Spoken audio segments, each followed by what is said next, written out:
Chapter 1. The Mahoons. Moonfleet is a village about half a mile from the sea, on the west side of the Fleet stream. The village is separated from the English Channel by a lagoon and a big beach. When I was a child, I thought the village was called Moonfleet because on a calm night the moon shines brightly on the lagoon.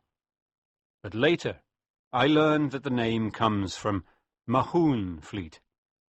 The Mahoon family were once important people in the area. My name is John Trenchard, and I was 15 when this story began.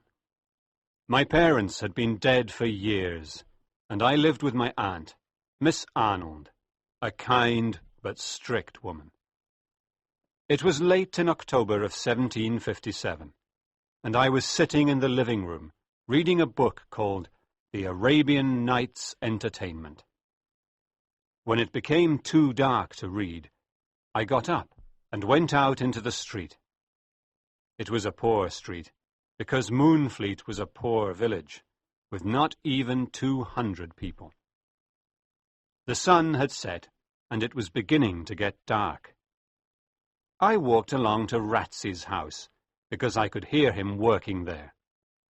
Ratsy was the sexton and the mason of the village. "Hello, John," said Ratsy. "Come in and help me finish this job.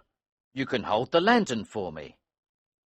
Ratsy was always kind to me, so I went in and held the lantern while he worked on the tombstone of David Block, which said, "Sacred to the memory of David Block, age 15, who was killed by a shot fired from the schooner Elector on the 21st of June, 1757.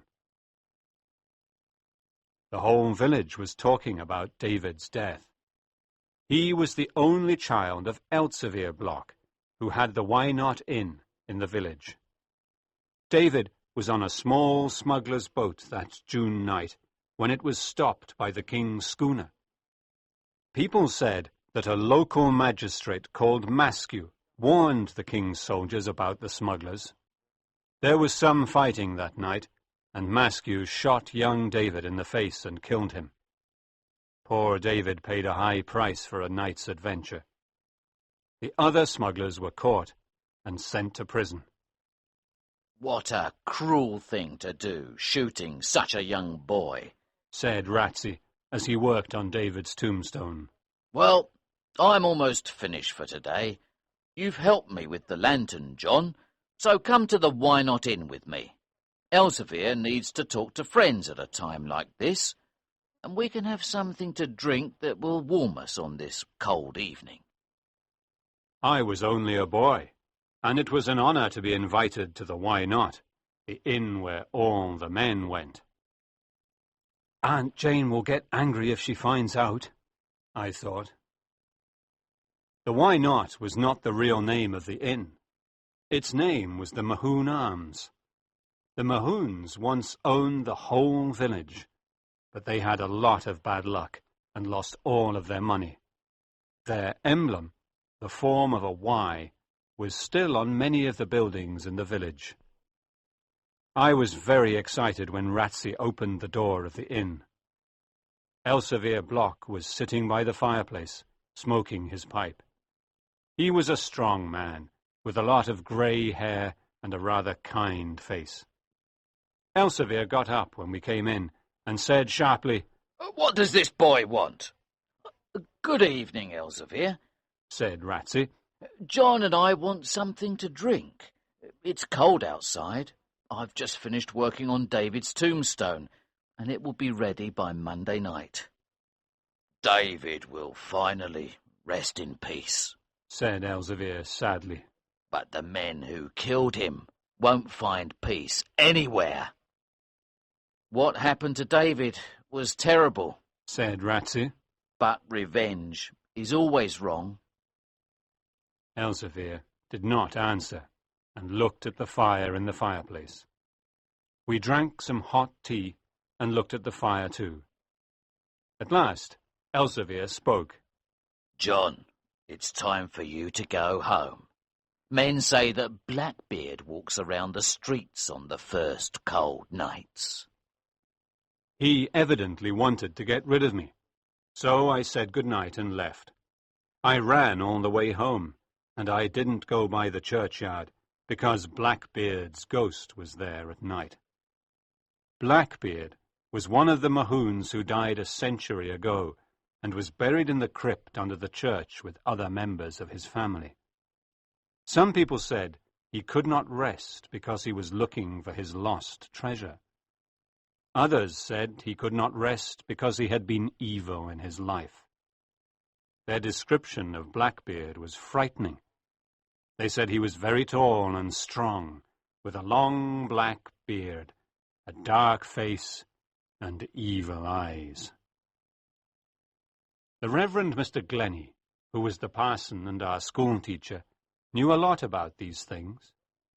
He said that Blackbeard's real name was Colonel John Mahoon. During the Civil War, King Charles I was a prisoner and gave him a huge diamond in exchange for a favour, to help him escape. Mahoon took the diamond, but did not help the king escape. He hid the diamond somewhere, and after the war he returned to Moonfleet, where everyone hated him. Mahoon died, and the secret of the diamond died with him. So now his ghost was trying to find the precious diamond. However, Mr. Glennie did not believe that Blackbeard had hidden the diamond in the churchyard. He believed it was hidden somewhere else. I was a brave boy, but I never walked near the churchyard at night.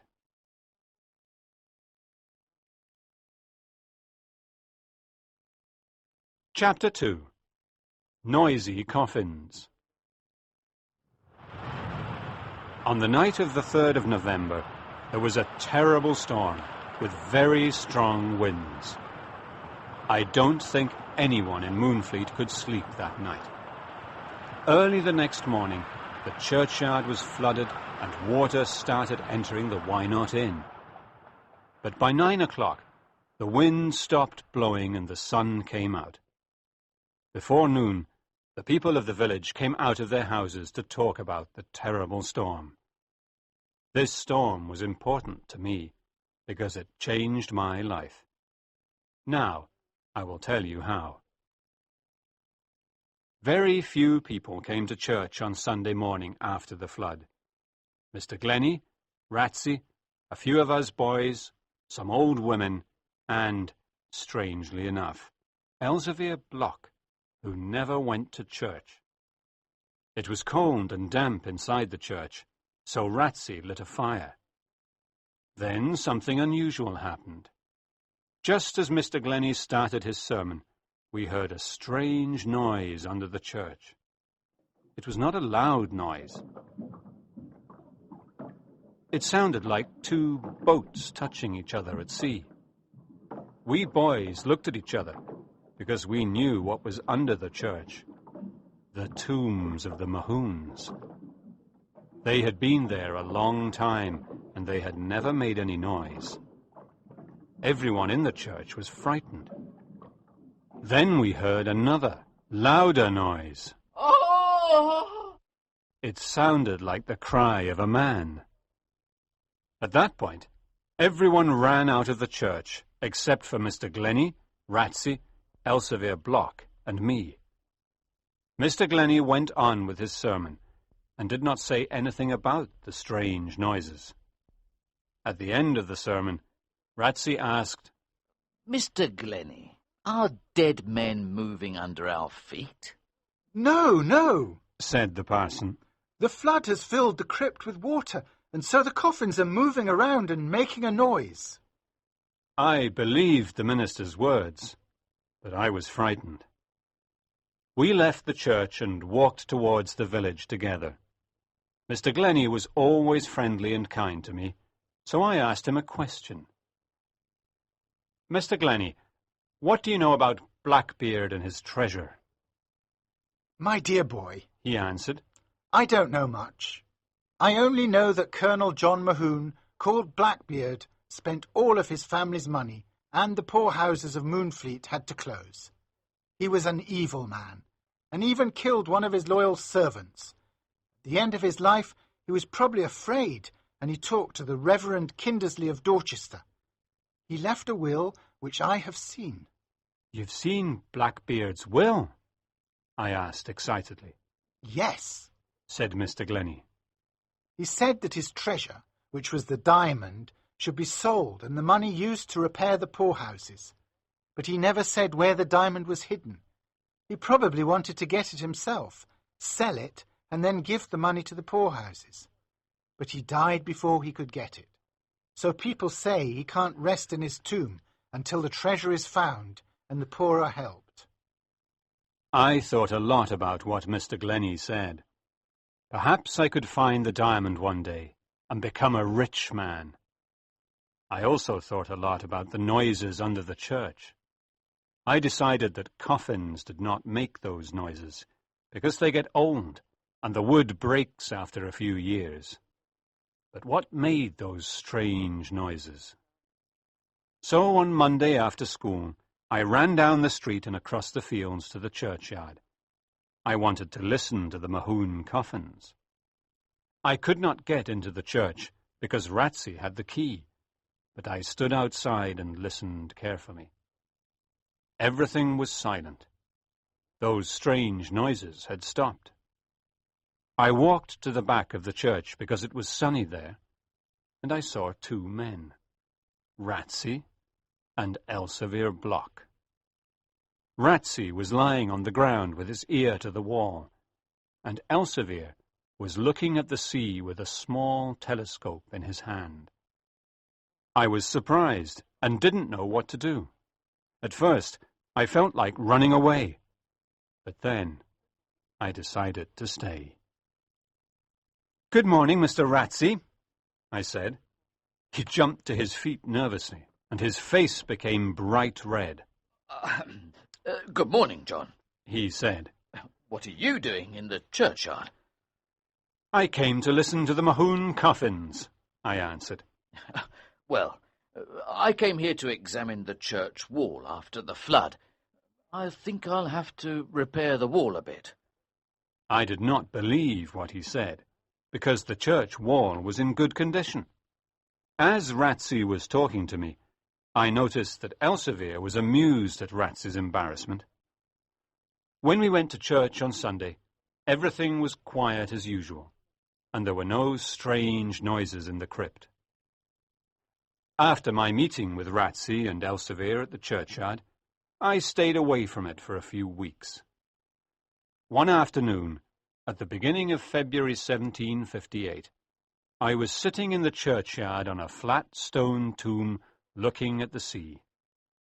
The floods and bad weather of November had made deep cracks in the earth.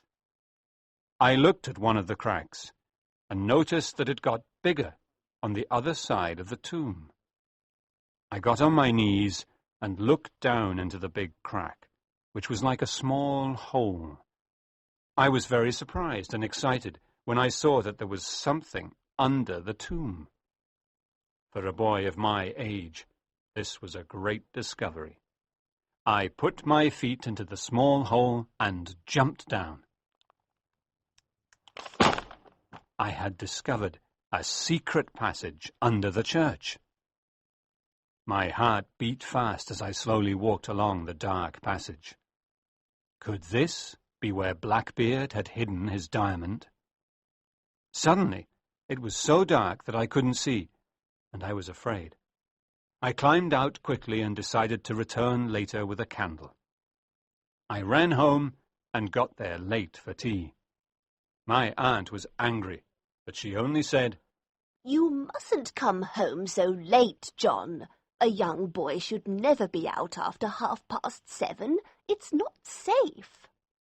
After tea, Aunt Jane started reading a book to me, but it was too serious, so I thought about Blackbeard's treasure. When she finished reading, it was time for bed, and we both went up to our rooms. "I'll wait for her to fall asleep, and then I'll get a big candle from the kitchen and go back to the churchyard, I thought excitedly.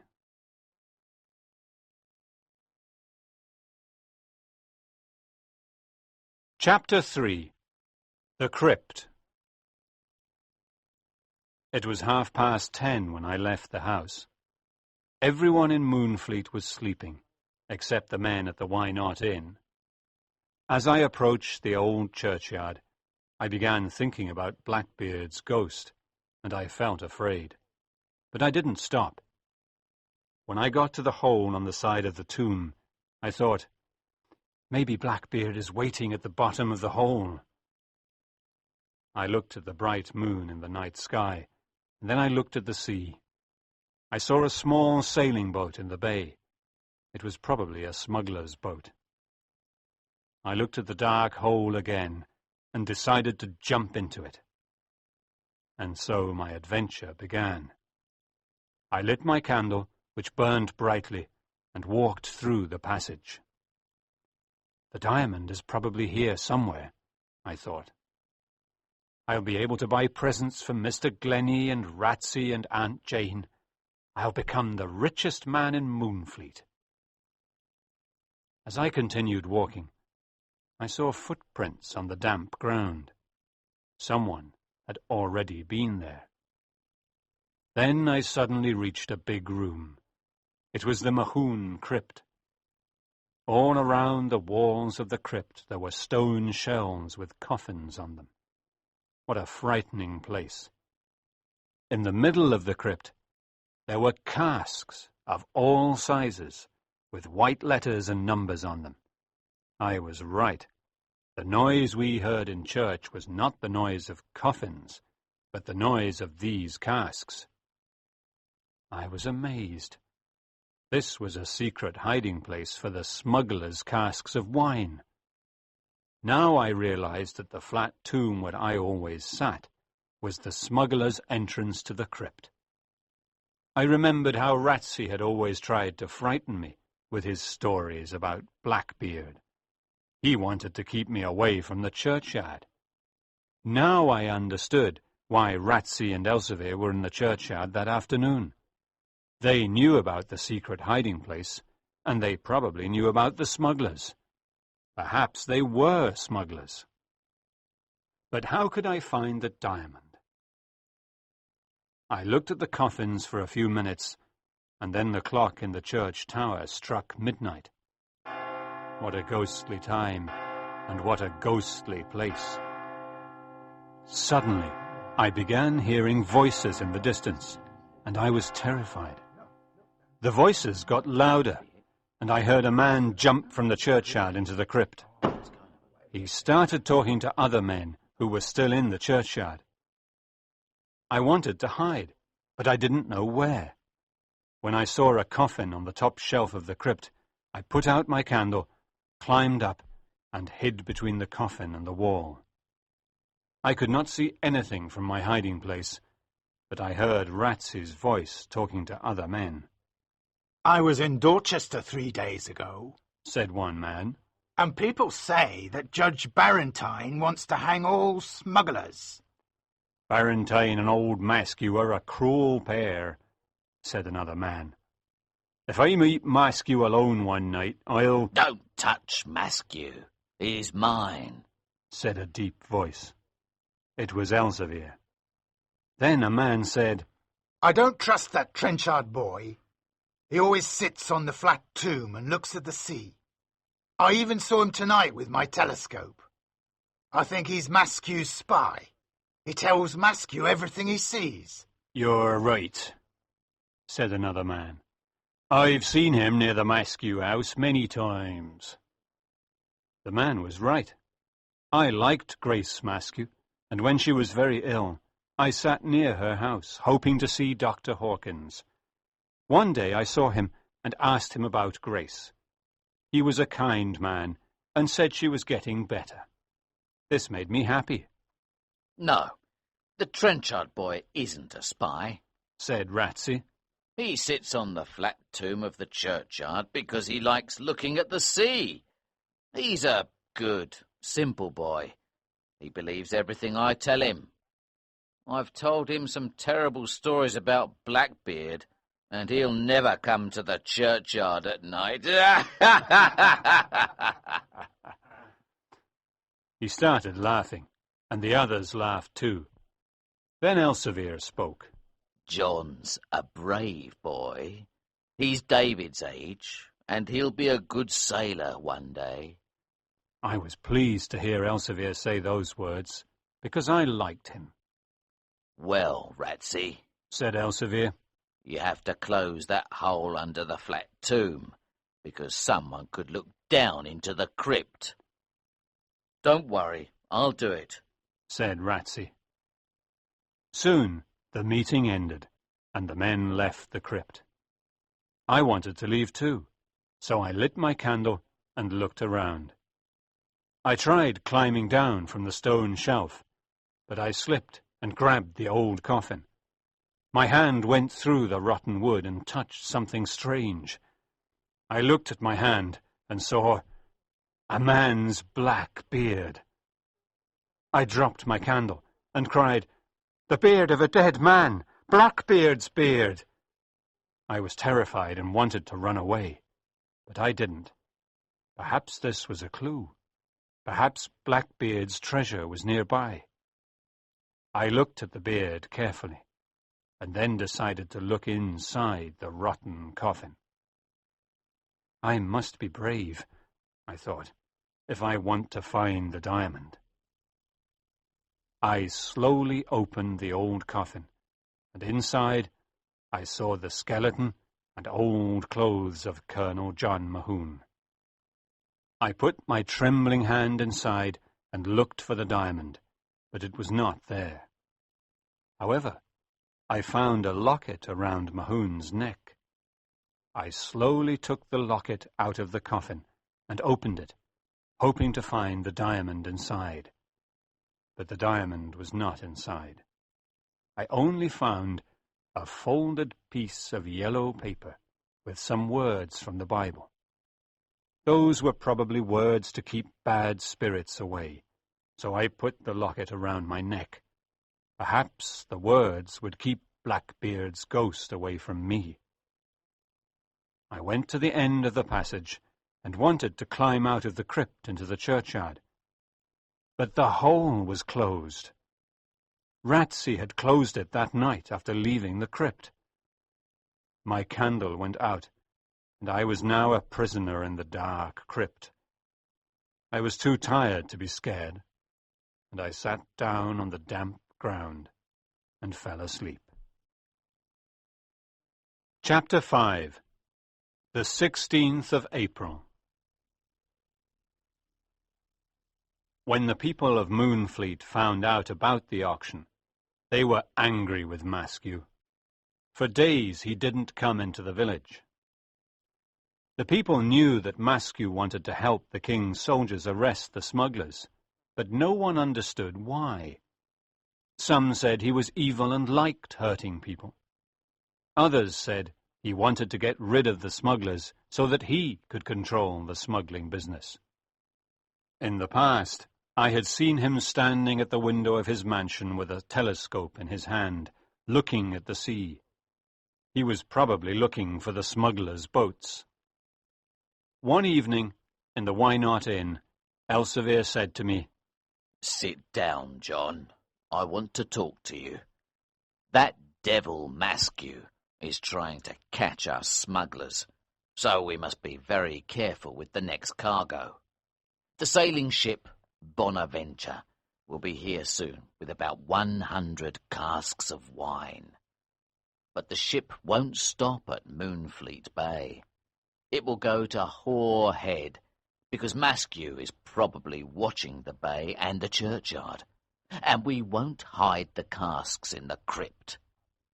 At Hoare Head we'll meet other smugglers with horses, and take the casks to Pyegrove's Hole, and hide them there." I suddenly felt some cold air on my shoulders, and I quickly turned around. "What's the matter?" Asked Elsevier. "I think someone was listening to us, and has just left," I said. I felt some cold air on my shoulders, No, no. said Elsevier. You felt cold air because it's a windy night. Don't worry, John. No one was here. Elsevier? I asked nervously. Are we leaving the Why Not Inn tomorrow? Yes, John. We're leaving the inn, and we're probably going to live in a small house near Worth. It's near the Lobster Inn, and there's a good view of the sea. But you're tired, poor boy.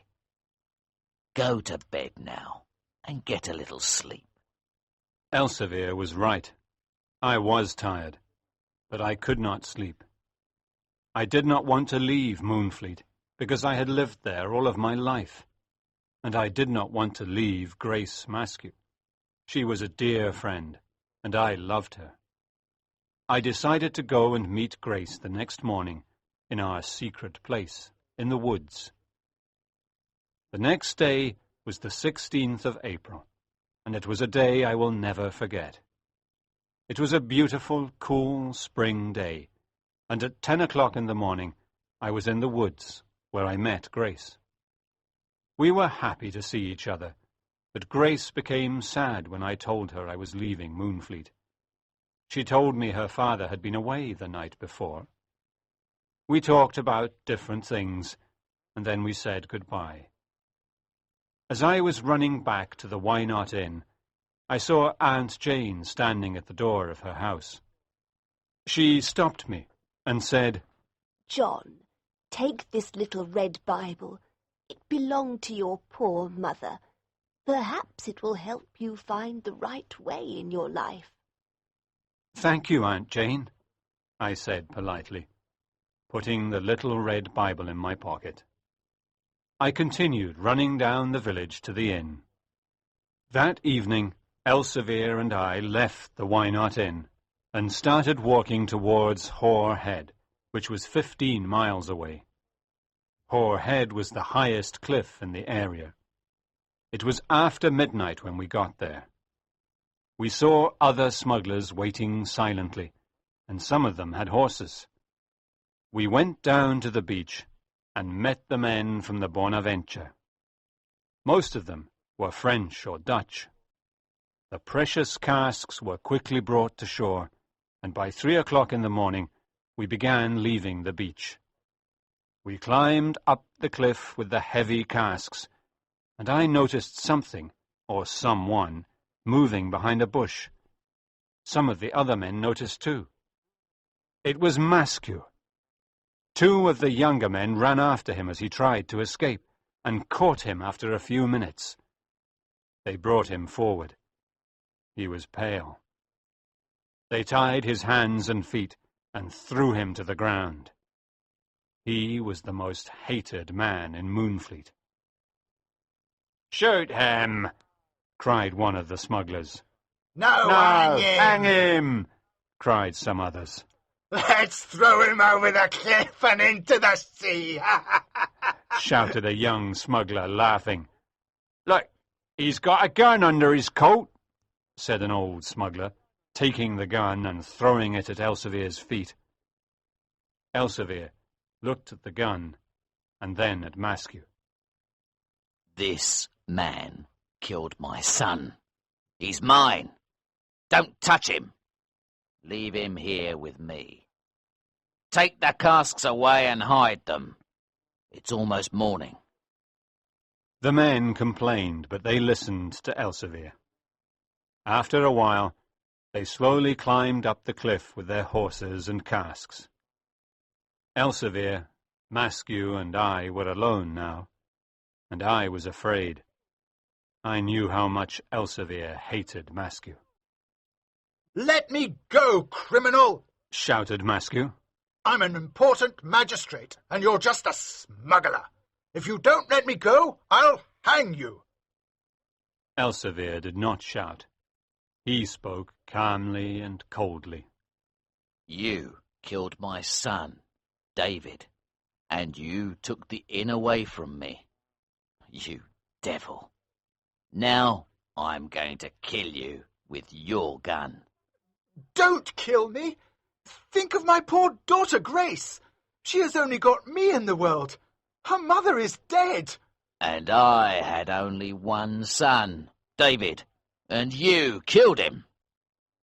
I felt terrible, and as I looked at Maskew's pale face and frightened eyes, I could see a bit of grace in him.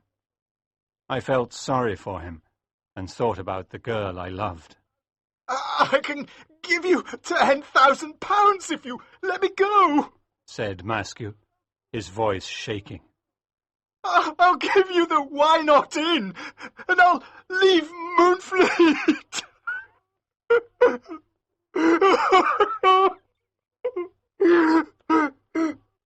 Maskew started crying like a baby. It was a sad scene. I looked at Elsevier in the eyes and said, "Please don't kill him. Think of his daughter, Grace. She'll be all alone. Let him go, Elsevier." Elsevier raised the gun and pointed it at Maskew's head. At that moment, I pulled Elsevier's arm and the gun went off, but Maskew was not hit. Suddenly, we heard voices on the cliff above us, and we looked up. There were about 20 of the king's soldiers standing on top of the cliff, with their guns pointed at us. "Stop where you are!" cried one soldier. "You're prisoners of the king!" Someone told them about the ship, cried Elsevier angrily. and I know who it was. It was you, Maskew. You were listening to our conversation the other night at the inn.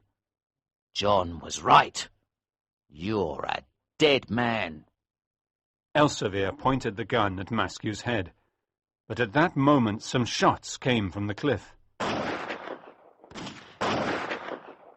Maskew fell over. He was dead. A shot from one of the soldiers had hit him in the head and killed him immediately. Run to the side of the cliff and hide, cried Elsevier.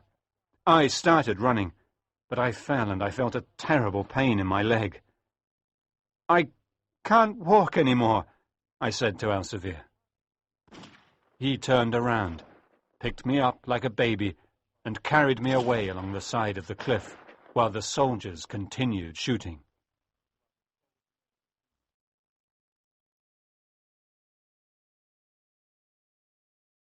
Chapter 6. Blackbeard's Riddle. Elsevier and I stopped when we were far from the soldiers. It was almost morning. Can you stand up, John? He asked. Is your leg broken? I can't stand up. My leg hurts terribly, I replied. Then you've broken it, my boy, said Elsevier sadly, looking at my left leg. We have a quarter of an hour before the soldiers can get down to this side of the cliff. Listen carefully, John. With your broken leg, we can do one of two things. We can wait for the soldiers to come and take us to prison, or we can try to escape to a secret hiding place called Joseph's Pit. How can I escape? My leg's broken and I can't walk, I said weakly. I'll carry you, John. There's a difficult, narrow path along this cliff. It's called the Zigzag. Few men know about it, and even fewer men can walk on it, because it's very steep and dangerous. If you fall from the Zigzag, you're a dead man, because below you there's only the sea and the rocks. It's better to die on the rocks or in the sea than go to prison, I said. Let's go, Elsevier, The soldiers will never follow us on the Zigzag, said Elsevier, looking up at the soldiers. Elsevier picked me up, and we started walking. I understood his courage and his love for me. Remember, John, don't look down, He said. Just shut your eyes. The path was difficult and dangerous. I was terribly frightened, and I often shut my eyes because I didn't want to see where we were going. Too many things had gone wrong in the last few days.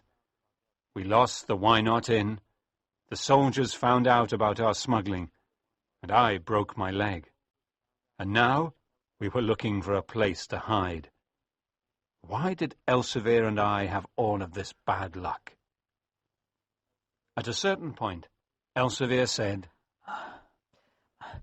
Let's stop here for a few minutes. I need to rest. I'm not a young man anymore. Joseph's Pit is the perfect place for us, because you must rest your leg a long time before you can walk again. "Thank you, Elsevier," I said, trying to smile. My leg hurt terribly, but I did not complain. We were soon moving again, and Elsevier's strength amazed me. We finally reached the secret hiding place by evening, and we were both very tired. Here we are, said Elsevier. This is Joseph's Pit. It's a big cave near the sea, and we'll be comfortable. No one can find us here. I looked around and saw that there was an opening at the far end of the cave. I felt the fresh sea air and was happy to be there. Elsevier gave me some water to drink, and I fell asleep on a bed of sand. I was very ill with a high fever for many days, and he looked after me like a mother looks after her child. At night, he went to find food, and during the day he never left me alone. He was able to tell Ratsy where we were, and Ratsy often brought us food, which he left at an old house nearby. Ratsy was a real friend, and he helped us as much as he could. Well, John, when your leg gets better, we have to leave England and take a ship to France, said Elsevier one evening. We'll stay there until the soldiers stop looking for us. Then we can return. By the middle of May, my leg was getting better. One night, when Elsevier was away looking for a ship to take us to France, Ratsy came to the cave and talked to me. I've got bad news, John, he said, pulling a piece of paper out of his pocket. Read this. The king's soldiers are still looking for you and Elsevier. Now there's a price on your heads. £50 for Elsevier and £20 for you. They think Elsevier killed Maskew. You're both in big trouble. Elsevier went out to look for a ship to take us to France, I said. Good. I'm glad, said Ratsy. Stay away from England until things are quiet. I hope he finds a ship tonight, I said. Ratsy left the cave, and I was alone and worried. There was a big storm outside. For some strange reason, I started touching the locket around my neck and opened it. I took out Blackbeard's piece of paper and started reading it. There were words from the Bible, so I opened my little red Bible and found them. But there were some mistakes. Blackbeard had written 2 numbers before the words each time, but only the first number was right. What did the second number mean? Was it a riddle? Could I solve it? I read the numbers and the words many times. Perhaps the second numbers hid Blackbeard's secret. And I was right. I soon solved the riddle and discovered Blackbeard's secret. The number 4 meant the 4th word, and I found 5 of them. 80 feet deep, well north. What did these words mean? They went around in my head as the wind blew outside and I fell asleep. The next morning, I woke up and saw Elsevier. I was very excited and told him how I discovered Blackbeard's secret. He listened carefully and looked at the notes. Now he was excited too. Yes, he cried. You're a clever boy, John. The well that Blackbeard mentions is the famous well at Carisbrooke Castle. It's one of the deepest wells in England. People come from London to see it. Blackbeard probably hid the diamond 80 feet deep in the well. Carisbrooke. That's the castle where King Charles I was a prisoner during the Civil War, I said. I'm sure it's the well at Carisbrooke Castle. I know Carisbrooke Castle very well. It's about 2 miles from Newport on the Isle of Wight. We can stay at the Bugle Inn, where smugglers are welcome. Elsevier's eyes shone with excitement. Another week passed, and I started walking around the cave slowly. I was getting stronger every day. Elsevier went to meet Ratsey one night, and came back with clothes and a whip. They were the clothes of a carter. There were 2 white jackets, 2 hats, and carter's trousers. With these clothes, no one could recognize us. Your leg is much better now, John, and we can leave in 2 days, said Elsevier. The Bonaventure will come, and we can go on board at night. I immediately thought about Grace, because I wanted to see her before leaving. But I didn't want to tell Elsevier. Can I go back to Moonfleet before leaving for Carisbrooke? I'd like to see my old village one last time, because I love it. Elsevier smiled and asked, Do you love the village, or someone in the village? My face became red, and I said, I love Grace Maskew. Elsevier was silent at first, and then said, She's a good girl, and I'm glad I didn't kill her father. You can go and see her, but wear the carter's clothes, and be very careful. I'll wait for you here. Be back by midnight. It was dark when I left the cave, and I walked all night until I got to Moonfleet the next morning. I went to Grace's house and knocked on the door, hoping she was alone at home. When Grace opened the door, she did not recognize me in the carter's clothes. Grace, I said softly, it's me, John Trenchard. Are you alone at home? John, she exclaimed. come in. She put her hand in mine and smiled at me. Grace wore black clothes now because her father was dead, and she had a thin, pale face. I loved her very much. Let's go outside and sit in the garden, she said warmly. I explained everything that had happened to me. I told her about the last minutes before her father's death, and she cried. But she was not angry with me. Then I showed her Blackbeard's locket, and she read the writing inside. I told her about the diamond, and how I wanted to find it and become the richest man in Moonfleet. Before I left, Grace said, John, I've kept a candle burning in the window every night in the past. I'll keep it there, and I'll always think of you until you come back. Be careful. Remember that Blackbeard's diamond is evil, and it has a curse on it. If you find it, use it to help the poor. We kissed, and then I left.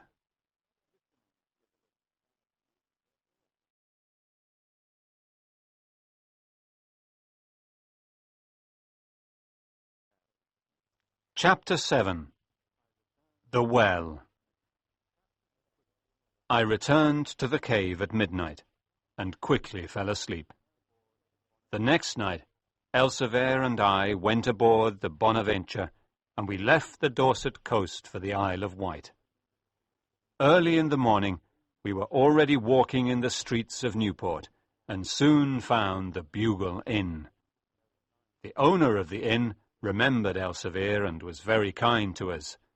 He gave us a big, clean, sunny room and lots of good food. Elsevier was a prince among the smugglers. He was out most of the day getting information about Carisbrooke Castle, which was now used as a prison for French prisoners. I remained at the inn and waited for him. He was a clever man and made friends with the guards of the prison. He entered the castle a few times and saw the well. I wanted to get to the well without telling the man who looks after it, Elsevier said. but it's impossible, because I need his help. I don't trust him, but I had to tell him about the treasure in the well. He said he'll help us if we give him some money. When are we going to see the well? I asked. Tomorrow morning at 6. Said Elsevier. The next morning we left the Bugle Inn before 6 and walked to the castle. It was a hot, rainy July morning, and we got wet. The man who let us in was big and tall and about 30 years old. He had black hair, and I didn't like his eyes. He took us through many rooms, and we finally got to the well. Who is going down into the well? Asked the man. I am, Said Elsevier, holding a long rope. No, Elsevier, I said. Let me go. I'm smaller and lighter. Please. All right, John, go on, but be very careful and don't look down, Said Elsevier. You can't trust a boy down there? Said the man, looking at the well. John isn't a boy. He's a man, and I trust him. Said Elsevier. I got into the wooden bucket, and Elsevier tied an 80-foot rope to it. He and the man lowered me gently into the well. As I went down, it became darker and colder. I had a candle to help me see the wall. At the end of the rope, I started looking around. I moved my candle along the wall to see if there was a hole or a hiding place, but I couldn't see anything. Have you found anything? The man shouted. No, nothing, I shouted back. Then the bucket moved down a little and I continued looking. Suddenly, I saw the letter Y clearly marked on a stone of the well. It was the symbol of the Mahoons. I moved the stone a bit with my hand and then pulled on it. It came out of the wall, and I saw a small hole. I put my fingers into the hole and pulled out a tiny bag. I opened the bag slowly and found a diamond as big as a walnut. It was Blackbeard's diamond. I had never seen a diamond before, and I turned it between my fingers. It was beautiful. What are you doing? Shouted the man.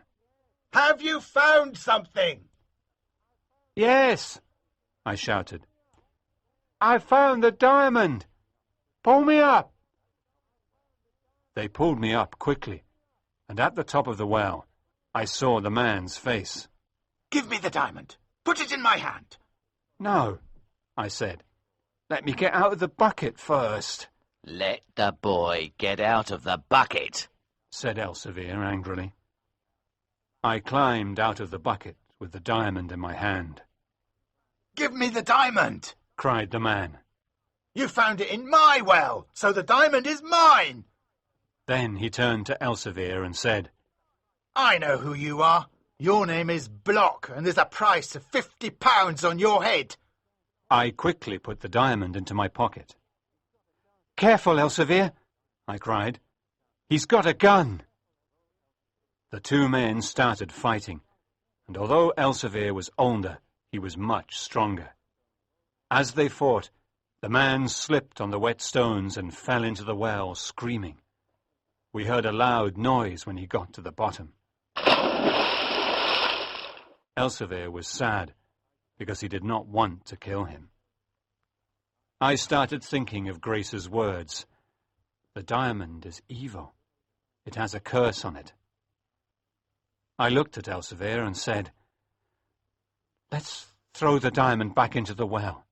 It's evil, and it has a curse on it. Elsevier thought for a moment and then said, No, no. You're good and honest, John. Give me the diamond and I'll keep it for you. You know you can trust me. I gave it to him. When we got back to the bugle, I went upstairs and lay down on the bed, trying to rest and think. Elsevier was downstairs talking to the owner of the inn.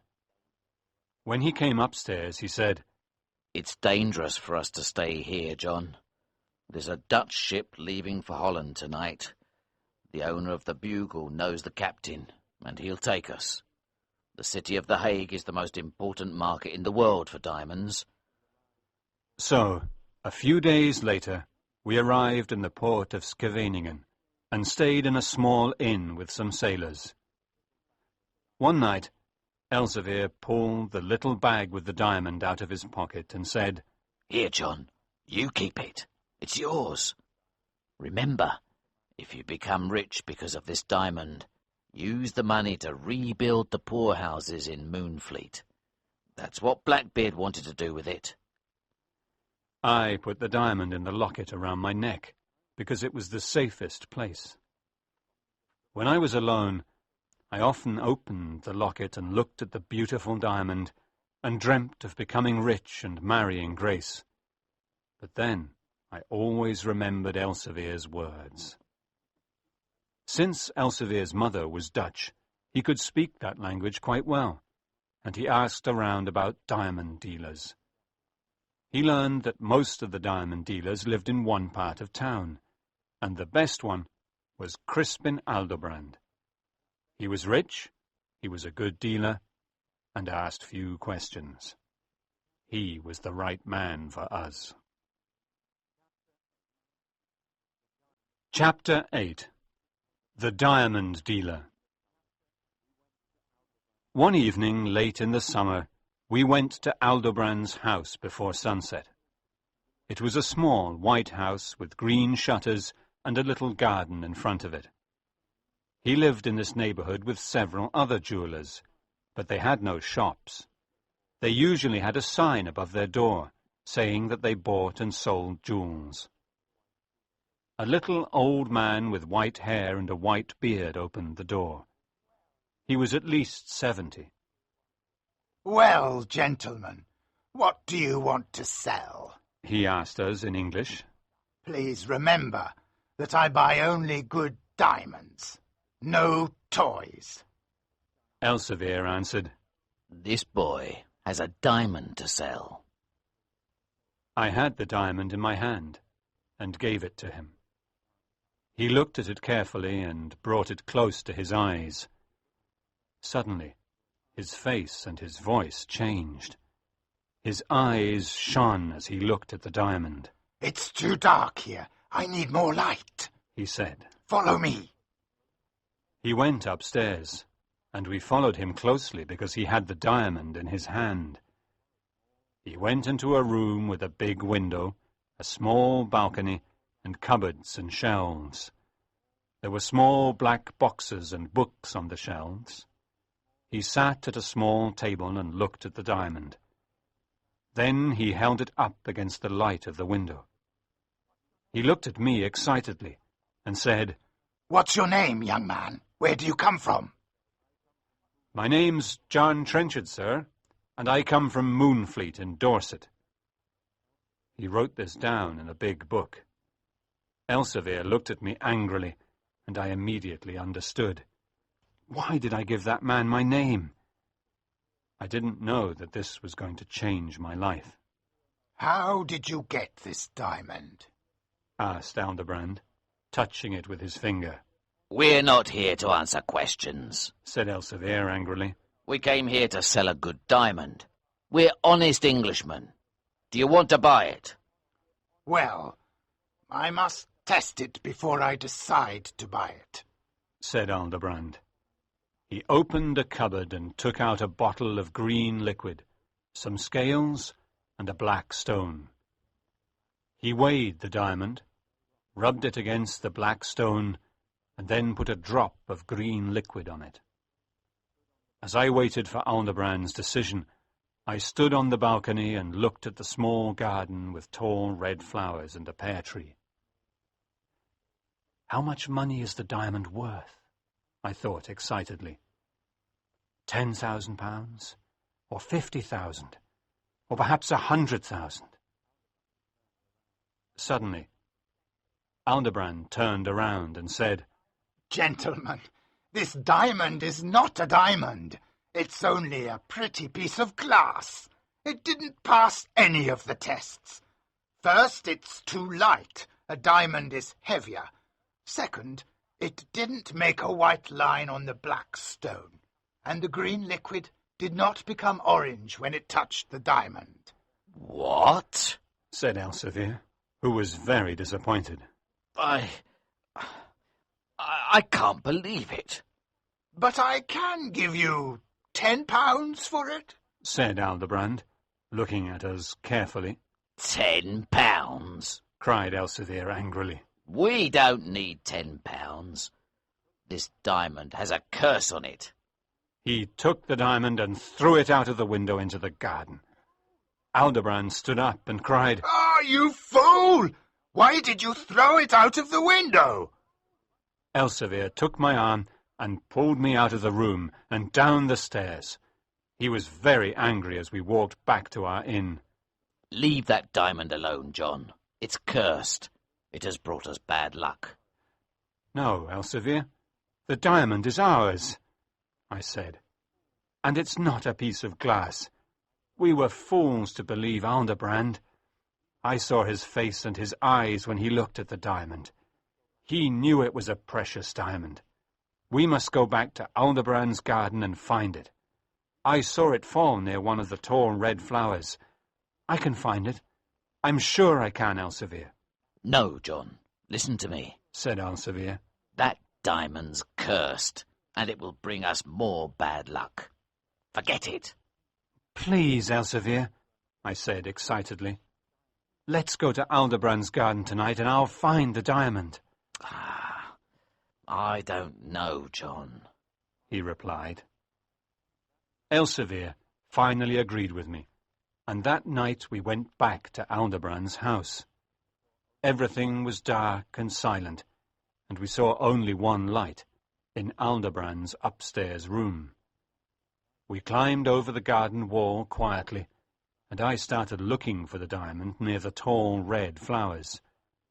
But it was gone. Aldebrand's already found it, I said softly. He knows it's not a piece of glass. Now, I'm going to climb on the pear tree and look inside his room. I'll follow you, said Elsevier. But be careful, John. Don't worry, I said excitedly. I climbed up to the balcony and saw Aldebrand sitting at his table, looking at my diamond. I was very angry because Aldebrand had stolen it. Without waiting to ask Elsevier what to do, I jumped through the window and into the room and put my hand on the diamond. Elsevier was behind me. Aldebrand screamed. "Thieves! Thieves! Help!" Suddenly, 6 big men who were Aldebrand's servants came into the room and hit us with sticks. I fell to the floor. I saw Elsevier fighting bravely, but then he fell too.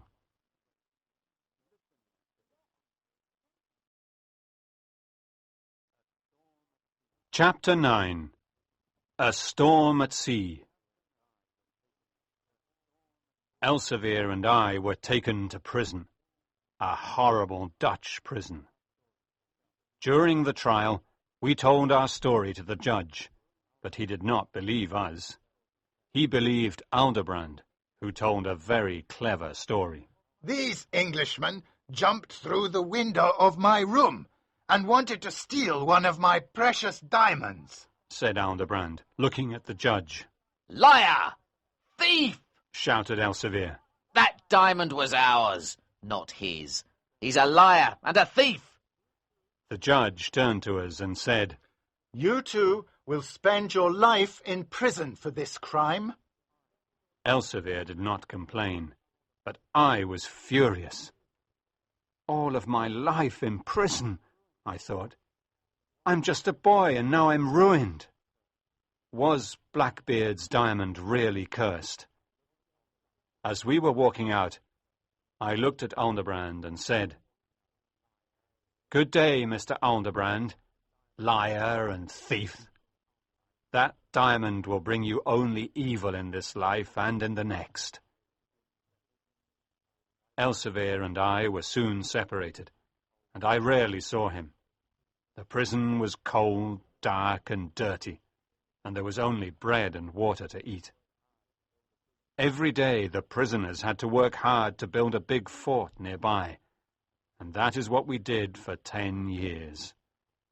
These were long, difficult years, without a moment of rest or happiness. Then one morning, when I was a man of 26, a guard said to us, "You're leaving Holland, and you're going to Java to work on the Dutch sugar farms." "Is this my future? Working and dying on a sugar farm in Java," I thought, angrily. "I'll never see Grace or Moonfleet again. Blackbeard's diamond was cursed." That morning I saw Elsevier, whose hair was now white. We were very happy to see each other. He was going to Java too, on the ship called the Aurungzebe. We left Holland with bad weather, and it got worse every day. After a week, there was a big storm at sea, with tall waves, strong winds, and rain. As Elsevier and I looked towards the shore, we suddenly understood where we were. We couldn't believe our eyes. Moonfleet Bay. Soon the ship started sinking. The prisoners and the guards were terrified because they knew nothing about a storm at sea. But Elsevier, who had lived his life on the sea, tried to help them. "Don't take the lifeboats," he cried. "You'll never get to shore. Stay on the ship until she gets to the bay near the beach, and then jump. Listen to me. I was born here. I've seen hundreds of storms in Moonfleet Bay." But no one listened to Elsevier. Everyone tried to get into the lifeboats, and they all died in the rough sea. Elsevier and I stayed on the ship until the last minute. "John, listen to me," he said loudly. "Jump when I tell you. The men on the beach will throw us a rope, and we must catch it before another big wave comes. Remember, the big waves are dangerous because they'll pull you back into the sea. Goodbye, John, and God save us both." I held his big hand and waited to hear the word jump. "Jump now!" he shouted suddenly. We jumped into the rough, cold sea, and we could see the men on the beach with the ropes. I was very cold and weak. Elsevier caught one end of a rope and said, "Take this rope." He pushed me onto the beach with his strong hands. He saved my life. Then I heard a big wave coming behind me, but I couldn't turn around. A minute later, I was lying on the beach and I was shaking with cold. A crowd of men and women stood around me, but I couldn't speak. I remember that some men put warm blankets around me and carried me to a fire where I fell asleep. Was this all true? I thought as I woke up. Am I in Moonfleet and a free man now? I was lying on the wooden floor of the Why Not Inn, and I heard a voice say, "Elsevier." "Elsevier," I said. "Where is Elsevier?" "Who's asking about Elsevier?" said a voice I knew. It was Ratsy's. "Don't you remember me, Ratsy?" I said, sitting up and looking at him. "I'm John Trenchard, who left Moonfleet long ago. Where is Elsevier?" Ratsy's face became white when he saw me, and then he came to me and shook my hand warmly. He asked me many questions, but I wanted to know about Elsevier. Ratsy spoke very softly and said, "You're the only person we found on the beach." "That's not true," I cried. "Elsevier was close to the beach when he gave me the rope and pushed me forward," "Yes, he saved your life, John," said Ratsy. but a big wave got him and pulled him back into the sea. No, no, I cried in despair. He saved me, but he didn't save himself. Oh, dear Elsevier, I won't see his face or hear his kind voice any more. I loved him like a father. It was almost morning, and I put a blanket around my shoulders and went back to the beach. I wanted to find Elsevier's body. There was no sign of the Aurungseme, but its wreckage was all over the beach. Ratsey came to the beach too, and sat next to me. "Eat this bread and meat, John," He said kindly. I wasn't hungry, but ate the food slowly, looking at the sea. Then suddenly I felt strange. Elsevier is coming, I thought. I can feel it. The waves were bringing his body to the beach, and I ran towards it with Ratsey following me.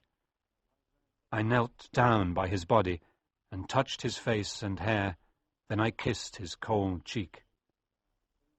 The men from Moonfleet who knew him came to the beach and carried him back to the Why Not Inn. There they laid his body on the long table. I sat next to Elsevier's body for many hours, and many memories came to my mind. Then I started thinking, I have lost my only friend. What can I do now? Where can I go? I felt lost and terribly sad. Then someone touched my shoulder. I turned around and saw a tall, beautiful woman standing behind me. It was Grace Maskew. John, She said. have you forgotten me? Didn't you see the light at my window? I could not speak. I'm very sorry about Elsevier. She said. I know he was a brave man with a kind heart, but do you still love me, John? I took her hand and said, Dear Grace, of course I still love you. I've always loved you. But many things have changed. You're a noble lady, and I'm a very poor, unlucky man. I told her about the diamond and about my 10 years in prison. John, please don't talk about money. She said. There are more important things in life. Forget Blackbeard's diamond. It was evil. Grace and I talked for a long time, and then she left. Shortly after, Mr. Glennie, my old teacher, came to see me. He took out his prayer book and said some prayers for Elsevier. Then he took a piece of blue paper from his pocket. It was a letter from Crispin Aldebrand's lawyer in Holland. It had arrived 8 years before when I was in prison. The long letter said that before dying, Aldebrand wrote a will and left all of his money to John Trenchard of Moonfleet. He explained that the diamond was real and that he had stolen it from me and Elsevier, and now he was very sorry. The diamond had brought him a lot of bad luck. Well, John, you're a very lucky young man, Said Mr. Glennie, smiling. There's no longer a price on your head, so you're a free man. And you're a very rich man too, with all of Aldebrand's money. I was very surprised and did not know what to say. Suddenly, I wasn't poor any more. How strange life is. Mr. Glennie and I talked about Aldebrand's will until midnight, and then he left. I spent the night next to my great friend, Elsevier. This is the end of my story. I received all of Aldebrand's money, but I did not keep it for myself.